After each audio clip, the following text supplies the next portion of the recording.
guys, welcome back sa aking channel. Ngayon, meron tayong gagawin na repair, DIY repair. Kasi may problema yung wireless keyboard ni Jason. Ano to? RK61.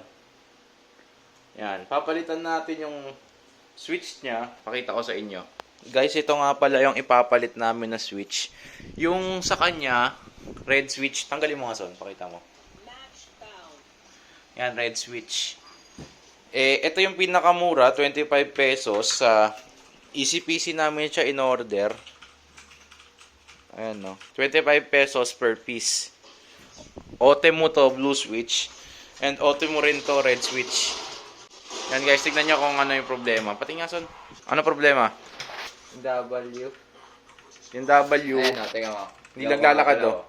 Pinipindot, hindi naglalakad. Kailangan patiin. Kailangan, ihahampas pa ng ganun. Sa pangason, kailangan, Ano? Hindi na ako gumagalaw kanina. kailangan igaganto nyo. Igaganin nyo pa. Para lumakad. Hindi lang, nag-aano siya, gumagan ganun. Pag naglalakad siya. Kumakad. Bali guys, sa inyong gagawin natin ngayon. Papakita ko lang sa inyo, baka makatulong sa inyo eh. Yung aking pag-swap. Kasi ito, ano tawag doon son? Ha? Ano yun? Hindi siya hot swappable. Hindi siya hot swappable. Bali, try natin palitan. I-solder ko rin to. Tapos sana, switch lang yung problema. Bali yun guys. Meron tong apat na Phillips screw. 1, 2, 3, 4. Tatanggalin natin para makita natin yung loob. Itago nyo ah. Itago nyo. Yun. Kakasabi ko lang. Itago yung screw. Pare-pares lang naman yung size nito eh. Yung height.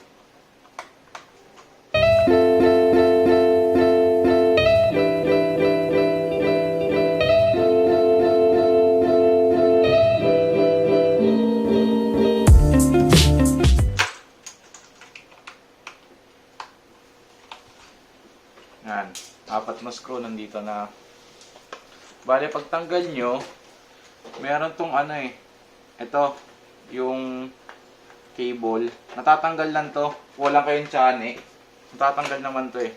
Ayan o. Ito, tatanggalin nyo to. Ito yung battery kasi. Ito yung battery, dyan siya nakalagay. Tanggalin nyo para ma-free.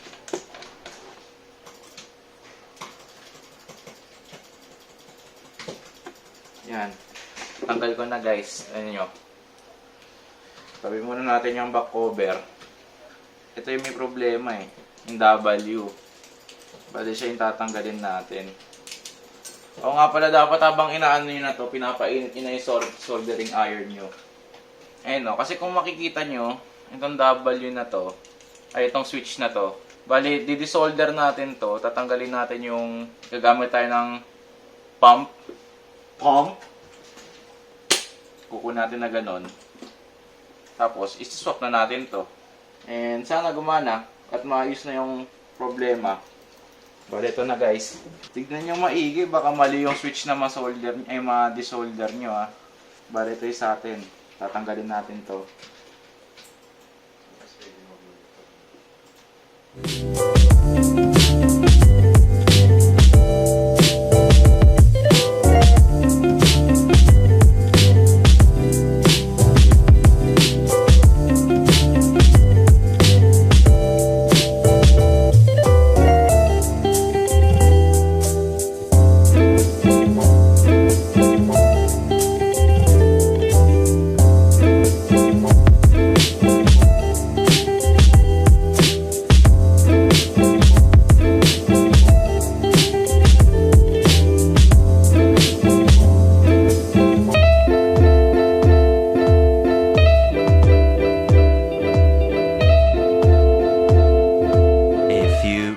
Later. After ilang minutes, natanggal ko na rin. Hirap tanggalin guys. Grabe yung pagka-solder, yung factory solder. Yan.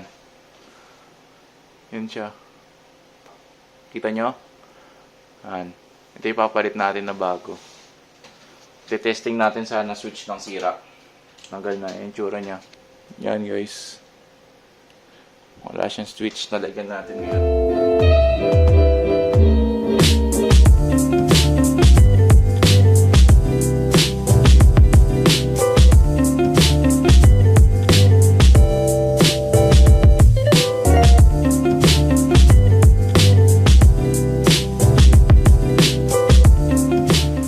pasok na siya.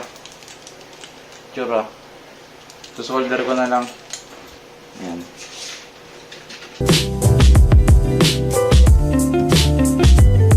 Tapos na. Ito siya. Yan. Tingnan yung pagkahinang ko. Yan siya. Kita niya ba? Yan, tsaka ito. Sana gumana. Bale, ganyan na itsura niya ngayon.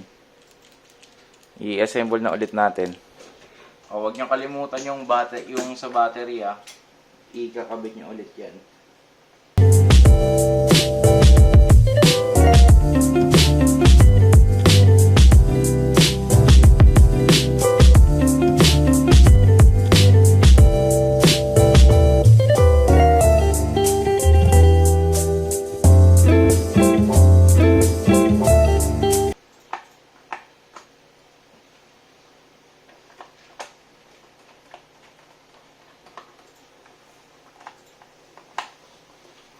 Yan guys.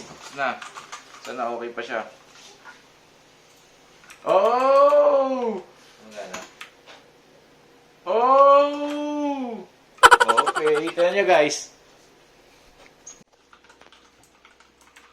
Okay na siya. Sige nga. Kasi pag diniinan mo unang diin mo pa lang, wala nang lalabas na ganyan. Sige nga, diinan mo son. Nagolo ko? Hindi. Testing natin yan dito. Yan, mga pag-Valorant na siya. Ito kasi keyboard ko to eh. Dati kong keyboard. Ito, bago niyang keyboard. Ito yung red switch niya. Ano kaya problema na ito? Naputol ako. Dapat nandito yan sa labas oh. Dito lang siya dapat. Yan. Yan, all goods na ang keyboard. Balik na natin yung mousepad. Kasi madumi la mesa. Tining! Sige nga, lakad ka nga. Atras. Atras ka, atras. Sige nga. Ito yung daliri niya. Abante, abante. Wala nang problema. Ano, pinot-pinotin mong ganun.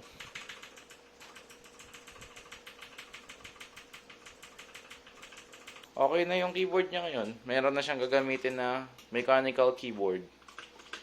So yun guys, sana may natutunan kayo sa ginawa kong video. I-like nyo yung video, i-share nyo na rin. Mag-comment kayo sa baba kung ano yung mga suggestion nyo sa aking soldering skills. Nahirapan din ako kasi tanggalin. Ang sobrang kapit niya dun sa pin sa pin nito. Ito, sobrang kapit niya dito. I'm focus. Yan, dito sa pin, sobrang kapit niya dito. Yan, dito sa dalawang pin na to. Nahirapan din ako tanggalin. Kailangan ko pa itulak to, itong gitna. Focus ka. Yan, basta itong gitna, kailangan ko pa itulak. Tapos yun, nakabit ko naman na maayos. Ang importante, gumagana na siya. At para sa akin, okay yun. Hanggang sa muli guys, maraming salamat sa mga nanood sa inyo. Stay safe. Bye! Peter Pan, that's what they call me. I promise that you'll never be lonely.